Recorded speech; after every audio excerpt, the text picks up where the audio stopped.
Play clock at 5. Pass is intercepted at the goal line by Malcolm Butler. Unreal.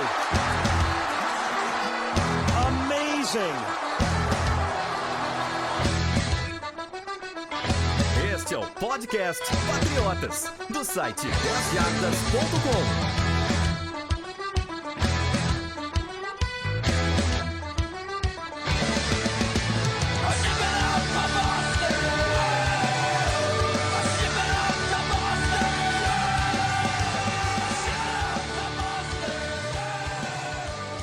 Sejam todos bem-vindos ao podcast Patriotas número 62. Estou aqui hoje com o Arthur e Sidney. Fala, Sidney, beleza? Beleza, cara. Fala, galera. Tudo bem? Fala, Felipe. Fala, Sidney. Vamos juntos para mais um programa. Pois é, temos coisas para falar. Jogo 3 aconteceu. Jogo contra os Panthers, o jogo mais importante da pré-temporada, com certeza, principalmente por ser contra os Panthers, um time que estava em Super Bowl na última temporada, então foi um jogo muito importante para a gente ter uma noção melhor do que esse time pode apresentar, do que esses jogadores que estão nas brigas aí por posições também puderam apresentar. A gente tem bastante coisa aqui, já aconteceu o primeiro corte para 75, então hoje nem recado eu vou dar, eu já vou entrar direto nos cortes para a gente poder falar aí como é que estão as coisas. Patriots Nation, stand up. The champs is back. Listen up, this is the anthem track. This is history in the making. You're all witnessing greatness. It's better when the pressure is on us. Our backs against the wall. What we do gets stronger. Bora começar esse programa. Cortes no elenco. A gente já falou semana passada os primeiros que foram cortados. Inclusive tem post aí no site já certinho, quem quiser ver a lista inteira, a gente já colocou aí, tá tudo certinho, explicando o que aconteceu todo mundo. A gente tem mais 7 cortes que aconteceram nessa semana, que a terça-feira, 5 da tarde, horário do Brasil, era o limite dos cortes para os elencos chegarem em 75. Então vamos lá, gente, quem que a gente foi? Tivemos Brian Stork sendo cortado, a grande surpresa para muita gente, o Steven Shield, o tight end, o OL Kevin Milton, o linebacker Ramon Humber, o defensive tackle Terrence Knighton, outro susto, e na PUP estiveram Lewis, Vollmer e o Trey Jackson. Cara, o que eu acho mais impressionante do Stork não é nem assim, o fato dele ter sido cortado, né? Porque a troca dele com os Redskins na semana passada já deixou pegou todo mundo de surpresa, né? Hoje a gente já sabia que ele não fazia mais parte dos planos. O que eu acho mais impressionante é que ele foi cortado e ninguém colocou um claim nele nos waivers, né? Que um jogador, quando ele tá nos 4 primeiros anos da NFL, como a galera que acompanha a gente sabe, se ele é dispensado, os outros times podem tentar pegar esse jogador e ele vai pro time que tiver melhor, assim, que tiver pior classificado na temporada anterior, aquela mesma ordem do draft. E ninguém quis o Stork, cara. Acho que ele pode ir para injury reserve, porque como ele não passou nos testes físicos dos Redskins, a gente sabe que o Stork tem problemas com concussões, ele pode acabar na IR dos Pets. Mas vale a pena, cara? Porque será que ele não vai se aposentar também? Porque ele já até tinha pensado semana passada e depois dessa, ninguém te querer, eu aposentaria e sairia quietinho, cara. Eu acho que os Patriots têm que ter algum profissional ali da área médica que consiga fazer uma avaliação para saber se esse cara vai ter condição de voltar a jogar em alto nível, né? Porque se os médicos avaliam e falam, não, ele tá mal agora, mas é uma coisa que dá para tratar e daqui a 6 meses, 1 ano, ele tem condição de estar 100%. É uma decisão que você toma. Agora, se os médicos chegam e falam, não, esse cara aqui tem essas concussões todas, ele nunca mais vai ficar 100%, aí realmente tem que dividir os caminhos aí. Então, mas se a gente pensar que tinha a possibilidade de já pensar nisso, de terem feito isso antes de cortar ele, pra mim, o que mostra que, assim, realmente não querem ele. Porque cortaram uma vez, depois que ele voltou, cortaram de novo já. Não tem, tipo assim, Stork, tchau, cara, acabou sua história com a gente, sabe? Então eu não sei não, eu não duvido nada que ele não vá se aposentar. E como eu falei, é uma pena, um cara que... era a base da nossa OL, center titular no último Super Bowl que a gente ganhou, e do nada o cara virou um zero à esquerda na NFL inteira, não é nem nos peitos, ninguém quer o cara mais, velho. Bom, outro caso aí que foi interessante foi o do Terrence Knighton, né? Que veio, o Pot Roast aí, que é o apelido dele, veio muita gente achando que o cara ia ser titular, e nem no primeiro corte, não ficou nem entre os 75. Pois é, porque tipo... Muita gente tá falando que o Knighton pode ter chegado já mais velho no time e tal, mas eu não acredito nisso não. Pra mim também não foi um caso de falta de ética dele, questão trabalhista, nada. Pra mim ele não deu certo. Como o Belichick disse, ele veio, trabalhou duro, perdeu peso, mas não deu certo. E pra mim foi simplesmente isso. O Knighton perdeu espaços para jogadores mais jovens como o Anthony Johnson, o Vincent Valentine e até um pouco do Woodrow Remington, o undrafted free agent, e não deu certo nos Patriots. Bola pra frente. Mostra também aí, talvez, uma predisposição aí dos Patriots realmente pensar um pouquinho no futuro e não ficar preenchendo espaço com um cara mais velho que ano que vem vai ter que se decidir o que vai fazer de novo, né? Eu acho que tem um pouco disso, mas assim, tem, mas nem tanto, né, digamos, porque há pouco tempo a gente se livrou do Weasley, que era super jovem, era da OL e era novo, né, então assim, mas o Weasley também tem outros probleminhas aí de comportamento e tal. Eu fui muito pego de surpresa com essa dispensa do Knighton, não no dia, mas quando eu vi que depois que ele jogou muito mal no jogo contra o Chicago Bears, ele não foi utilizado contra o Carolina Panthers, e a gente sempre fala que o terceiro jogo da pré-temporada é aquele jogo em que os titulares ficam mais tempo em campo, então você tem a oportunidade de testar os seus jogadores contra adversários fortes, e, era a chance de botar o Knighton contra a linha titular dos Panthers, né, e ver no que é que dava, e o cara não jogou, então ali eu já vi que ele não era mais parte dos planos, digamos. Na última aqui, que coisa que eu quero falar dessa lista é a questão do Vollmer, que até a gente tinha falado, era quase que certo que o Vollmer iria direto para Injury Reserve, que perderia a temporada inteira, mas na verdade colocaram ele agora na PUP Reserve, então ele teria chance de voltar na semana 7. Mas eu acho que não é bem por causa disso, né? Eu acho que é mais pra ter, de repente, uma última esperança aí, talvez. Mas ele deve perder a temporada, não tem como, né? Também há. Tanto que o Adam Schefter, repórter da ESPN, falou que é muito provável que o Vollmer perca toda a temporada de 2016. Eu acho que também botaram mais ele na PUP pra, sei lá, se um milagre acontecesse, pudessem aproveitar o jogador de volta. Bom, uma coisa que não é culpa minha, eu falei esses dias aí, até puxei o assunto, mas não é culpa minha, eu prometo, porque muitos já sabem do meu histórico com o Amendola. Pelo jeito, as chances do Amendola ir pra PUP também são grandes, e é aquilo que meio que a gente falou, né? O cara não consegue nem treinar mais, não. O Amendola, ele é um cara que se ele não tivesse um passado recente tão importante aí com os Patriots, né, de ser um jogador que aparece na hora H, que desenvolveu muito bem uma sintonia com o Brady, ele ia ser cortado, ele ia sair do time, né, porque ele não treina. A gente sabe que com o Bill Belichick ele não espera muito não perdoa. Mas o Amendola não, o Amendola ele tem um status já de um cara que contribui, um cara importante pro ataque, então nesse caso ele vai ter uma chance aí. A lesão dele ainda bem não é uma que vai tirá-lo da temporada inteira, então ficou na PUP, então ficando aí, a gente sabe que vai contar com ele ainda nessa temporada.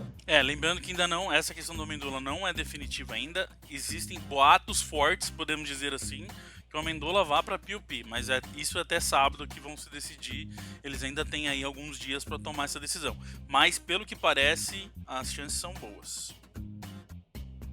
Bom, começar com defesa, eu quero puxar uma história aqui. Como eu falei no começo, o jogo mais complicado da pré-temporada, os Panthers, querendo ou não, estiveram no Super Bowl ano passado, e aí a gente joga com eles e faz um jogo incrível com a defesa.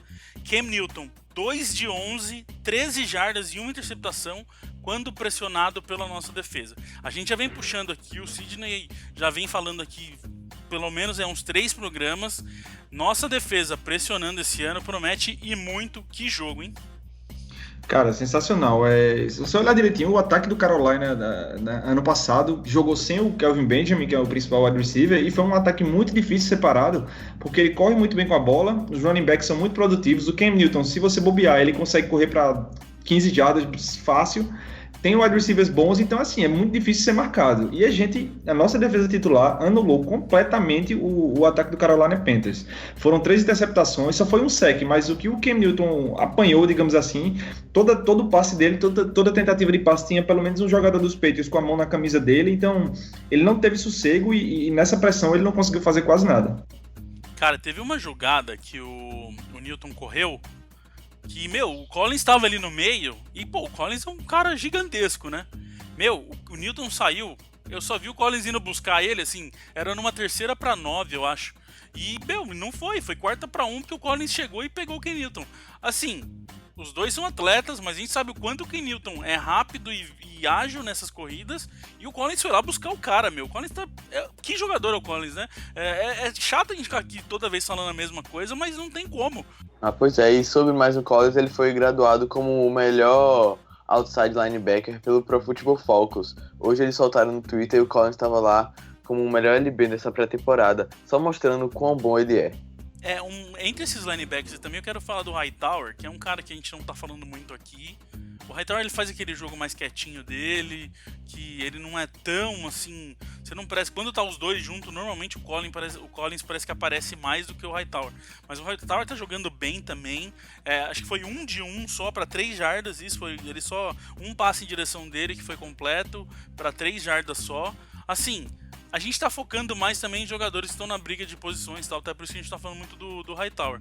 Um jogador que eu queria destacar da defesa na partida contra o Carolina foi o linebacker Elandon Roberts, que teve sua atuação mais destacada com a camisa dos Patriots até agora. Ele que chegou no draft desse ano e jogou 46 snaps no jogo da última sexta-feira. Roberts não é aquele jogador muito atlético e muito visível no campo, mas ele costuma ajudar o time nas 3 ou até 4 descidas. E isso pode influenciar muito na sua disputa com outros linebackers por uma vaga no elenco final. Quer dizer, eu não sei se vocês tiveram a mesma sensação, mas a sensação que eu fiquei foi que o Belichick deu uma oportunidade maior para cada linebacker em cada jogo, digamos. No primeiro jogo contra o Saints, eu vi muito do Grugier Hill, participou muito do jogo. No segundo jogo, eu achei mais que contra os Bears que o Raymond Humbert participou mais tempo, e agora o Elandon Roberts. Então, eu achei meio que... não sei se procede, mas a impressão que eu fiquei foi essa, que ele deu uma chance a cada um assim de jogar mais snaps. A gente não pode garantir, porque o Grugier Hill ele nem jogou nesse jogo, porque ele tava doente.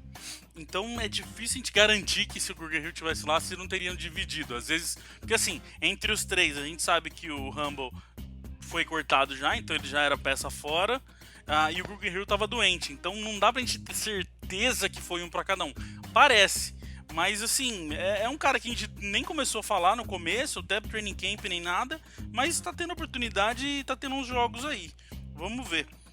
Eu queria falar aqui também para fechar essa questão de linebackers, que já tá no site, também tá aí no link no post, mas a gente foi lá e fez um presente de Natal pro Freeney e já deu a extensão para ele.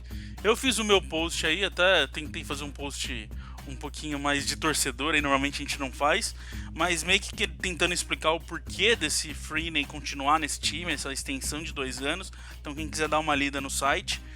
Mas pelo jeito a gente deve aí de Collins, Hightower, McClellan, o Mingo e o Freeney, né? Não deve ficar meio que entre esses caras aí, não deve ter muita diferença não, né? Eu acho que se tiver um sexto linebacker, ele deve ser o Kamal Grugier-Hill, porque o Belichick já elogiou bastante ele, e Grugier-Hill tem um fator special teams e também pode jogar como strong safety. E eu gostaria de falar um pouco do Barkevious Mingo, que chegou nos Patriots na quinta-feira e já foi aquecer com o time para a partida contra o Carolina. Lá em Carolina, isso mostra a disposição do jogador. O cara acabou de ser trocado e já tá aquecendo com o time às vésperas de uma partida importante, como é a terceira da pré-temporada. A gente falou no começo aí dessa pressão que foi com o Cam Newton, e claro que a pressão veio muito também da DL. 2 caras aí que a gente não pode deixar de falar é o Chris Long e o Trey Flowers. Trey Flowers, aliás, que é o líder da defesa até agora na pré-temporada, com 2,5 sacks e 13 tackles no total. São os 2 nomes aí que mais nessa linha aí são os caras que mais estão chamando a atenção, e destaque pro Chris Long também, que fez um baita jogo, né?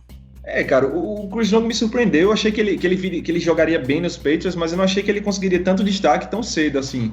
Ele tá fazendo de tudo nessa linha defensiva, cara. Ele desvia passe, ele para corridas, ele vai atrás do quarterback.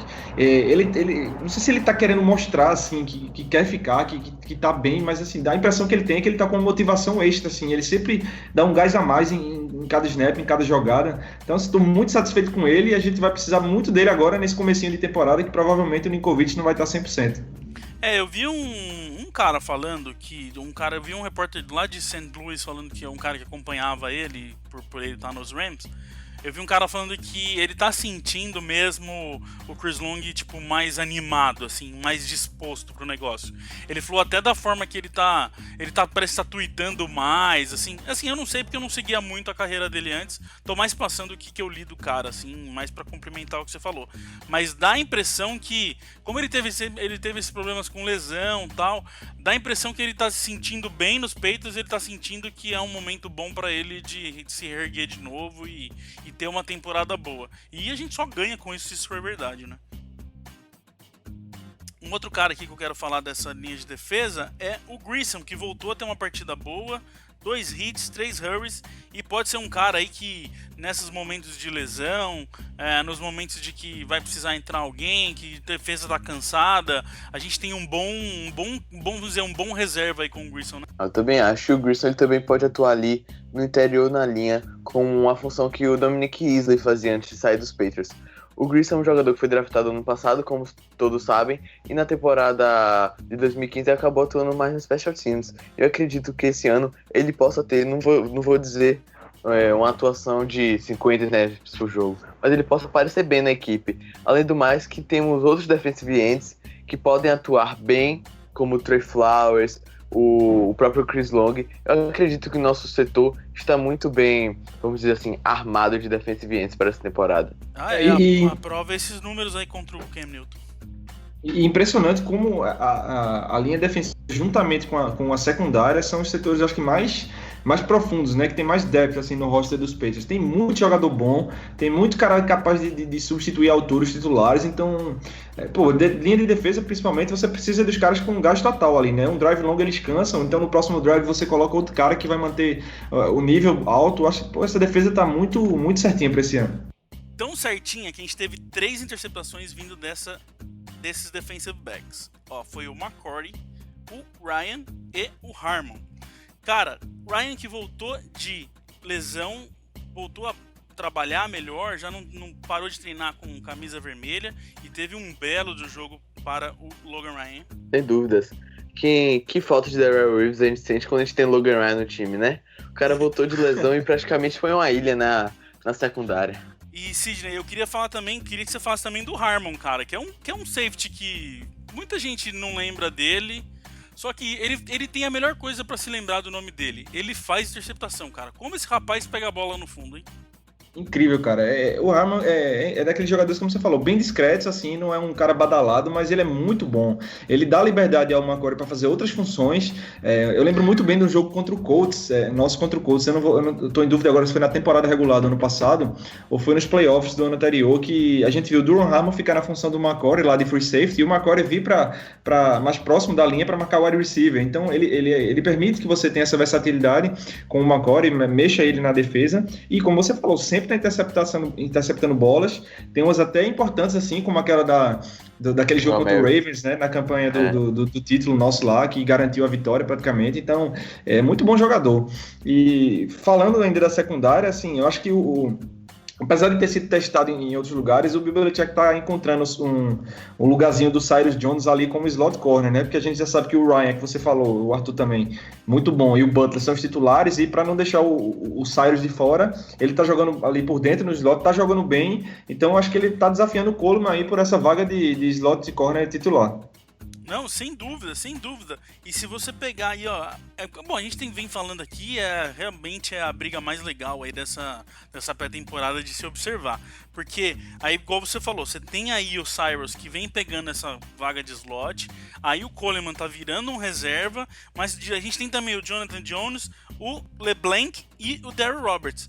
Por exemplo, o Craven LeBlanc, no jogo contra o Carolina Panthers, foi o jogador que mais atuou pelos Patriots em campo. Ele conseguiu participar de 59 snaps da equipe, mostrando como o Bill Belichick está dando oportunidade para o garoto. O próprio bebê já elogiou LeBlanc, falando que ou ele acha a bola ou a bola acha ele, o que mostra meio que a confiança do treinador com o corner. Agora, só pra emendar isso aí, eu só acho que o Darryl Roberts, ele fez um jogo contra o Chicago Bears de um nível que eu não vi o Jonathan Jones fazer nessa pré-temporada ainda. Sim. Contra o os Bears só foi das 6 bolas lançadas na direção do Darryl Roberts, só permitiu uma recepção e foi uma recepção bem curta. E o Jones está jogando bem assim, mas eu não vi ele ainda fazer nessa pré-temporada uma partida daquelas de shutdown corner mesmo, e o Roberts fez uma, né, que foi contra o Chicago. Então assim, a briga tá embolada realmente. Nesses 2 últimos jogos ele tá tendo bons jogos. Nesse jogo aqui contra o Panthers, foram 4 bolas na direção dele e nenhum passe. Então ele também foi muito bem. É que assim, o LeBlanc e os Jones estão com mais nome desde o minicamp. Eles vêm tendo um verão muito bom. Agora, o Darryl Roberts estava meio apagadinho e na hora que precisa, nesses jogos, ele tá aparecendo. Agora, o problema é que desses 3 caras que a gente acabou de falar aqui, que estão indo bem e que têm chances, provavelmente aí 2 vão ser cortados, porque é difícil ver os Patriots indo com 6 cornerbacks pra esse ano, né? Por exemplo, ano passado a gente só levou 4 cornerbacks. E como tudo indica que a gente vai levar 6 safeties pra essa temporada, fica mais improvável ainda dizer que vamos levar 6 cornerbacks. Porque aí estaremos levando 12 defensive backs para uma temporada que é um número bem grande. Antes de a gente entrar no ataque, vamos falar de special teams. Normalmente, principalmente nesses últimos programas, a gente não tá parando para falar disso, mas esse episódio aqui, esse jogo contra os Panthers merece. 2 coisas que eu quero falar aqui. Uma, o retorno do Cyrus Jones, que finalmente, para quem não assistiu o treino, para quem não tinha visto ele retornando em treino, mostrou que o rapaz tem fama e não é muito à toa não, porque um belo retorno de 60 jardas, né? Ele que foi draftado principalmente para essa função de retornador, para aliviar um pouco o peso das costas do Amendola, do Edelman, e já está conseguindo fazer bons números. Esse retorno foi simplesmente sensacional, 60 jardas, e é isso que a gente precisa dele. É ele botar o time Brady, Garoppolo, em uma boa posição de campo para atacar, e a gente espera muitos mais retornos como esse. A gente sofreu muito quando precisou preservar o Edelman, principalmente, e o Amendola dos retornos, né? Os caras que também não são tão jovens e estavam levando muita pancada. A gente colocou até Blount para retornar chutes, não sei se vocês lembram alguns jogos aí, não foi uma coisa muito bonita. McCory já retornou, então é muito bom achar esse cara, porque tem-se um retornador bom e ao mesmo tempo você poupa um pouquinho o Edelman e a Amendola. Agora uma coisa que eu quero puxar aqui de Special Teams é o Sr. Gostkowski, que errou 2 chutes, deu uma assustada aí na galera. Foi um de 30, um field goal de 30 e um field goal de 52 jardas. O de 52, por mais que a gente não esteja, que o Gostkowski não costuma acertar, é difícil a gente jogar a culpa nele, porque é mais de meio campo. Não, acho que não tem como, né, CJ? Não tem como você pôr a culpa no cara, um chute de 52, né? Eu particularmente, quando o chute é acima de 50, eu tô naquela torcida, se vier é lucro, assim, eu não cobro do cara a obrigação de acertar. A gente sabe que o Gostkowski, ao longo dos anos, ele 50, 52, 54, ele bota tudo lá dentro. Mas esse de 52 não dá muito para criticar, não. O de 30 que ele errou, que errou por muito, assim, foi uma coisa que chocou na hora, eu não consegui ver, cara, mas eu vi alguém falando, um desses principais repórteres, insiders dos Patriots, que viu um erro de snap do Joe Cardona. Eu não consegui ver esse lance. Se realmente houve esse erro, a gente dá um desconto pro Gostkowski. Agora, se o snap foi legal, errar de 30 e daquela distância, não tem desculpa, não. Acho que é fácil de acreditar que teve alguma coisa e teve algum problema na trajetória da bola até chegar no pé dele, nesse snap, porque você pega assim, não é nem perto, né? Foi bem errado o chute. Então, provavelmente alguma coisa aconteceu. Eu vou tentar procurar essa imagem pra gente usar no de dentro do campo, vou ver se eu consigo, mas provavelmente alguma aconteceu aí, porque igual você falou, não foi nem perto da trave, foi bem errado, então não deve ter acontecido alguma coisa aí nessa questão. Então, por enquanto, ainda Mr. Gostkowski tem créditos aí. Vamos então falar de ataque. Um jogo complicado, não podemos esquecer disso, que tinha um Panthers do outro lado, uma defesa com o Luke Kuechly, podemos falar assim, não precisa nem falar da defesa, só do fato de ter o Luke Kuechly ali do outro lado, é um capeta esse rapaz, pelo amor de Deus, que gosto que dá ver esse menino jogar futebol americano na defesa, cara, que jogador. Bom, a gente teve um jogo complicado, principalmente pro Garoppolo, o pior jogo dele até agora. E a gente teve um problema sério nas conversões de terceiras descidas. 7% só de conversão de terceira descida. Isso é ridículo para um time que que tem qualquer pretensão na temporada. Então é um problema sério a se arrumar. Não só, como eu falei no post, não só entre os jogadores, mas também o Sr. Josh McDaniels, que resolve sempre soltar umas jogadas nada a ver na hora de terceira descida. Então é um dos problemas que o Patriots precisa arrumar em treinos para essa temporada, sem dúvida nenhuma. Vamos falar aqui, ó, de 3 jogadores que são líderes entre os Patriots nesses 3 jogos. Óbvio, o Garoppolo é líder em passe, porque ele é o cara que mais jogou ali. 36 de 54, 406 jardas, 1 touchdown. Isso lembrando, nos 3 primeiros jogos, tá? Não só desse jogo, não. Agora, os 2 outros líderes são caras que apareceram em nomes importantes que a gente não esperava e que fazem aí, são boas surpresas pra gente, né? O Gaffney é o melhor correndo com a bola até agora, 29 corridas, 130 jardas e 1 TD. E o Derby, o tight end, com 10 catches, 138 jardas e 1 TD. Isso é um ótimo sinal pra gente, né? Ter 2 caras que a gente não esperava entre os líderes aí, tanto na corrida quanto no passe, né? Cara, sem dúvida, assim, são caras que a princípio não vão ter tanto tempo de jogo quando a temporada começar. Eles estão brigando aí por vagas no roster final, e eu acredito que os 2 vão conseguir. O Gaffney, porque, como a gente já falou aqui em podcast outras vezes, a comissão técnica manteve ele no time já há mais de 2 anos. Quando ele não tinha condição de jogar, estava machucado, porque acreditava nele. Agora ele está saudável, eu acho que eles não vão perder essa oportunidade. E o Derby, que na minha opinião está 99% garantido nessa terceira vaga de tight end, jogou bem melhor do que o Harbaugh, até porque o Harbaugh estava contundido e tal. Eu acho que ele vai entrar no roster. É bom saber que se por acaso a gente precisar de um substituto ali pro Gronk ou pro Bennett, pelo menos no jogo aéreo vai ter alguém que pode fazer um bom papel. Não, sem dúvida. Pra gente falar um pouquinho dos QBs, foi um jogo em que os 3 QBs jogaram, como todo mundo já deve saber.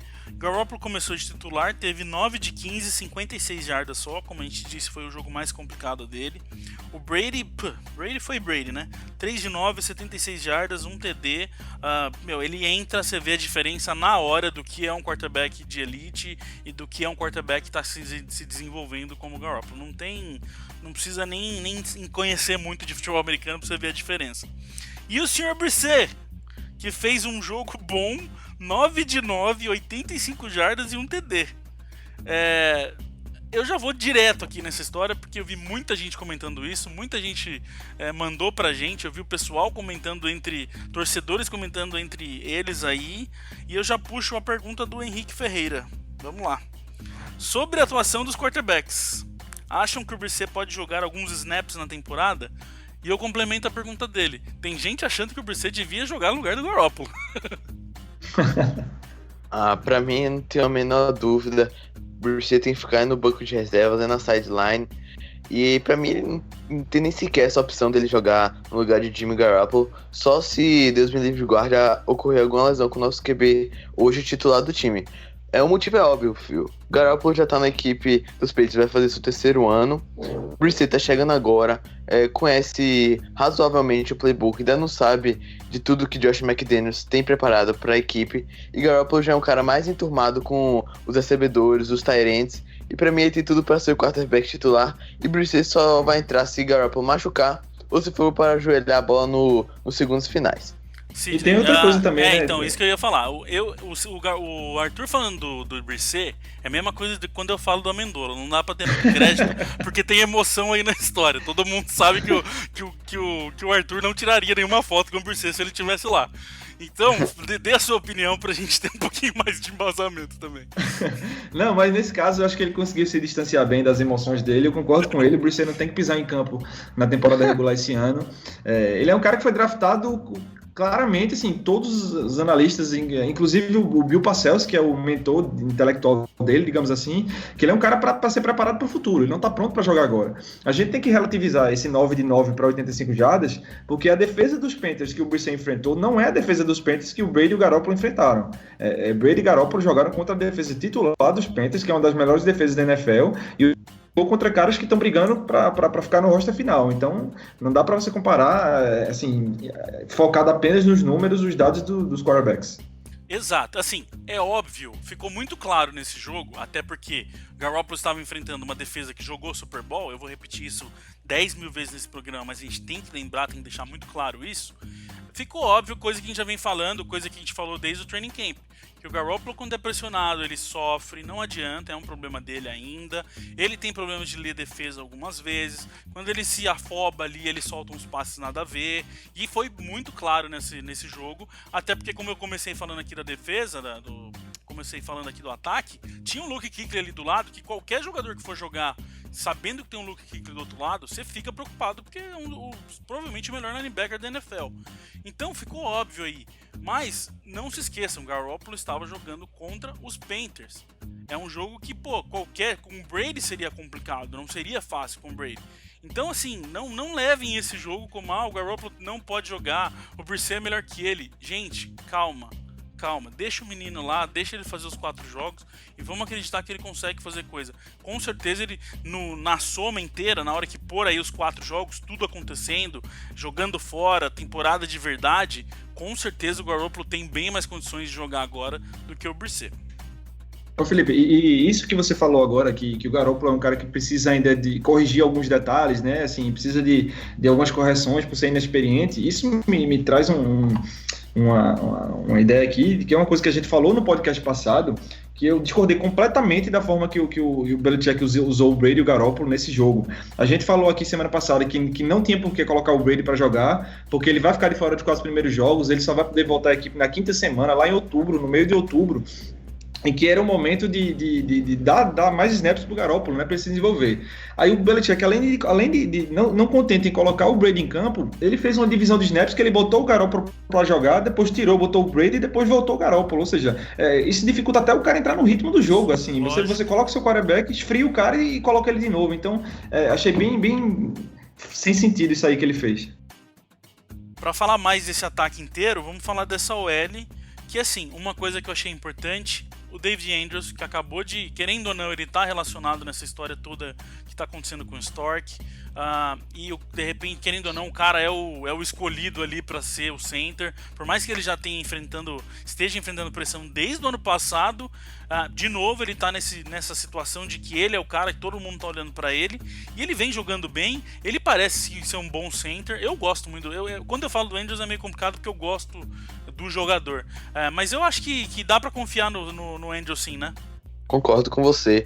O Andrews, que ele chegou nos Patriots no ano passado com muita desconfiança, por, claro, ser um undrafted free agent, mas ocupou muito bem a vaga do Stork quando ele estava fora e vem com tudo essa temporada para ser titular absoluto. O reserva dele é Josh Kline, que muito provavelmente pode atuar como right guard e como center, e aí Belichick vai ter essa opção de ou jogar o Kline como right guard ou manter ele como reserva do Andrews. Eu só acho um pouquinho arriscado essa situação aí, de você ter um Kline que, pelo jeito, está se adaptando a ser um center, mas é o jeito que eles acreditaram, e principalmente o Dantes Karnek que está comandando, a gente tem que confiar no que ele está fazendo.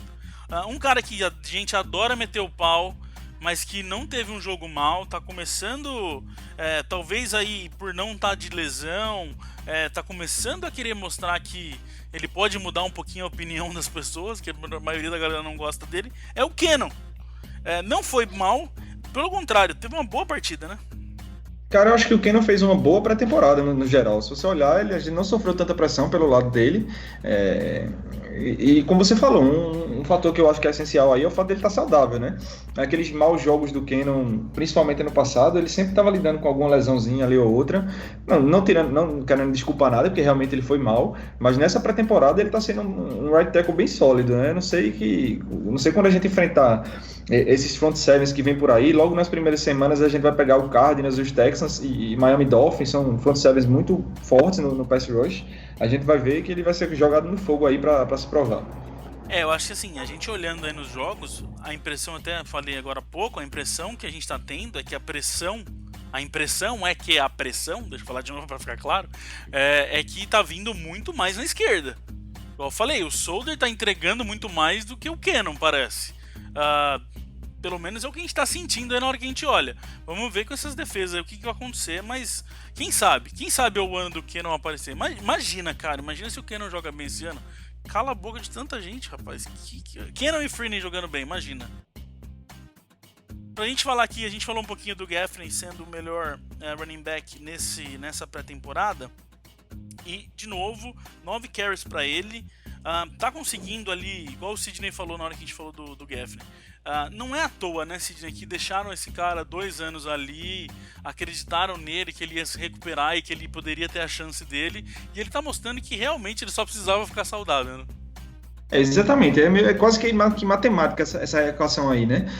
Ficou saudável, ele começou a aparecer, começou a ter partidas efetivas aí, ele jogou bem todas as partidas que ele entrou, nem todas ele teve tanto destaque, assim, até porque, como é pré-temporada, a gente vê um revezamento grande, né, dos running backs, todo mundo joga, então você acaba limitando sua produção, mas o importante é que, né, nas oportunidades que ele teve, ele conseguiu jardas importantes, conseguiu boas corridas, teve um touchdown gigante, né, umas semanas atrás, então eu acho que ele tá fazendo a parte dele de brigar por essa vaga.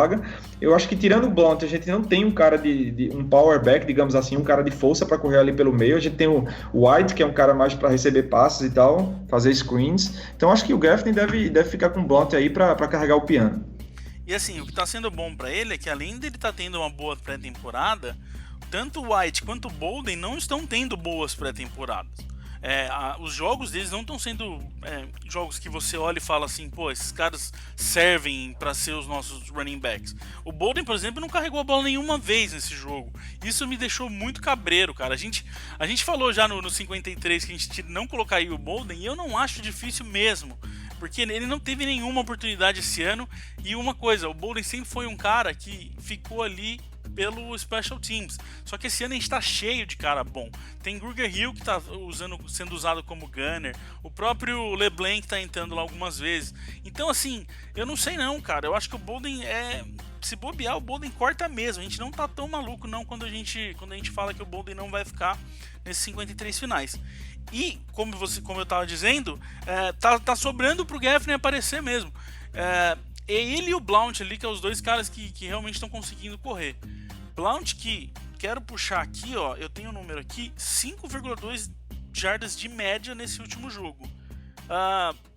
É o ano da maluquice, é Cannon jogando bem, é Blount jogando bem, vai calar a boca de todo mundo mesmo, né? Tomara, né? Porque sem o Blount, nosso jogo corrido vai ficar pior do que já é. Porque a gente vai entrar com o Gaffney, que a gente não sabe como ele vai estar na pré-temporada. Como você disse, o James White não passa tanta confiança correndo com a bola. Porque para mim, o James White é um bom jogador recebendo passes do backfield. E mais um atleta running back que eu gostaria de puxar é o DJ Foster, que fez sua estreia com a camisa dos Patriots no jogo contra o Carolina. Ele teve uma atuação boa. Ele conseguiu receber passe também, 3 recepções para 33 jardas, mas tem isso, o cara só conseguiu estrear no terceiro jogo da pré-temporada. Ele também perdeu o treino devido a uma lesão, e eu não sei se já ficou tarde demais, mas um fator que ajuda ele é que o Dion Lewis foi para PUP, e com isso abriu mais uma vaga no grupo dos running backs. Eu acho que pro Foster esse último jogo aí, igual você falou, a gente esperava até que ele tivesse mais oportunidades, né, contra os Panthers, mas não deram, foi só no último quarto. Com certeza ele vai ter oportunidades agora nesse último jogo, no rachão aí, que é o último jogo da pré-temporada. E como a gente falou semana passada, né, Sidney, um jogo só não resolve a vida de ninguém. Então se ele quiser conseguir alguma coisa, ele tem que fazer um belo de um jogo. Um jogo bom só talvez nem seja suficiente, né? Eu acho que essa última partida vai ser só para tirar as últimas dúvidas, assim. Eu acho que ninguém vai convencer do zero o Bill Belichick a dar uma vaga para ele. Algumas disputas, digamos, seria um tira-teima, assim, né? Para as últimas arestas ali. Se ele tá em dúvida entre 2 jogadores e um desses caras vai bem, ele usa isso para decidir. Agora acho que ninguém vai conseguir. Um cara que não fez nada até agora na pré-temporada, no training camp, não vai ser esse jogo do Giants que vai dar uma vaga para ele. Acho que o Foster vai ter que fazer demais aí nesse último jogo para ter uma chance aí, porque também tem uma concorrência interessante. Bom, pra gente fechar esse ataque, é uma posição que, volto a repetir, eu falei semana passada, a gente esperava tanto dos wide receivers e acabou que ficou até chato falar de wide receivers porque não tá acontecendo nada ali nesse grupo. Mas de novo o jogo foi o quê? Hogan se apresentando bem, mostrando que realmente pode ser um receiver importante pra gente esse ano. E basicamente só, o Edelman voltou, mas uma recepção só também é até normal, é até bom que isso esteja acontecendo. O Martin conseguiu voltar, jogou de novo, mas não teve recepção nenhuma. Como eu disse, o Hogan foi bem.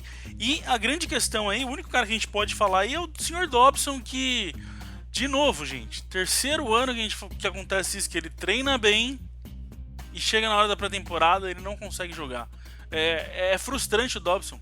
É impressionante como esse cara é um leão no treino e na hora do vamos ver ele não consegue produzir. E uma prova disso foi que hoje, que eu tô gravando terça, que o podcast vai ser amanhã na quarta, os Patriots botaram o Aaron Dobson no mercado pra tentar achar uma troca que envolva o recebedor e que consiga alguns frutos pros Patriots, seja uma escolha de draft ou até outro receiver, outro jogador de qualquer posição.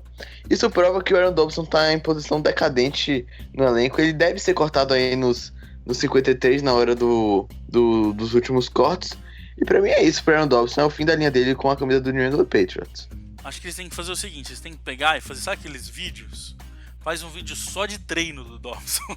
Faz os melhores momentos dos treinos do Dobson. Aí a gente consegue trocar ele, porque se alguém assistiu o Dobson em jogo, é difícil alguém querer o coitado do menino, viu? Que pena, cara. Eu tava tão feliz com o Dobson, fiquei tão animado com ele na pré-temporada, caí no conto do Dobson mais uma vez. Então é isso, patriotas. Fechamos mais um programa. A gente tem quinta-feira, 8h30 da noite, no horário do Brasil, o último jogo, o rachão desse último jogo contra os Giants. Jogo já tradicional, porque sempre os Patriots fecham a pré-temporada jogando contra os Giants. E agora ou vai ou racha mesmo, né? Titulares provavelmente não entram. E agora é isso aí mesmo, ou vai ou racha. Se entrar titular é 1 ou 2 drives só. E olhe lá, por mim nem entre. Brady tá querendo jogar aí, mas volto a repetir, por mim não jogaria.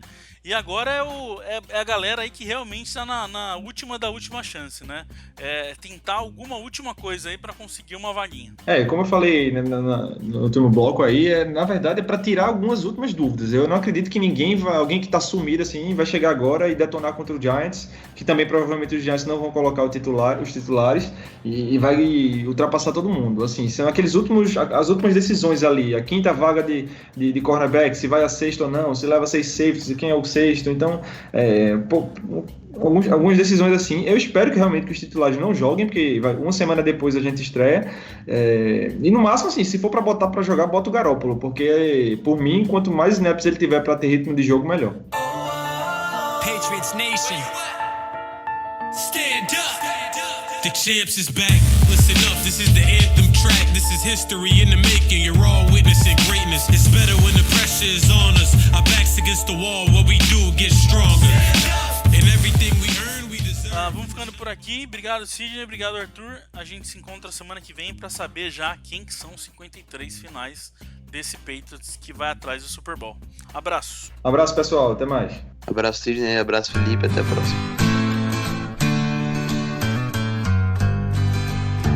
We love our New England Patriots and the way that they play as a team. And we'll always be true to the red, white, and blue, our New England American dream. When they take to the field, they don't often yield. They'll bend, but they seldom will break. If the first half should sour, well, there's still half an hour. They'll ignore every bruise, every ache, and they'll pull it all out at the end of the bout. If it's close and the game's getting scary, if the offense can't score with a few seconds more, then we call in old clutch Vinatieri. We love our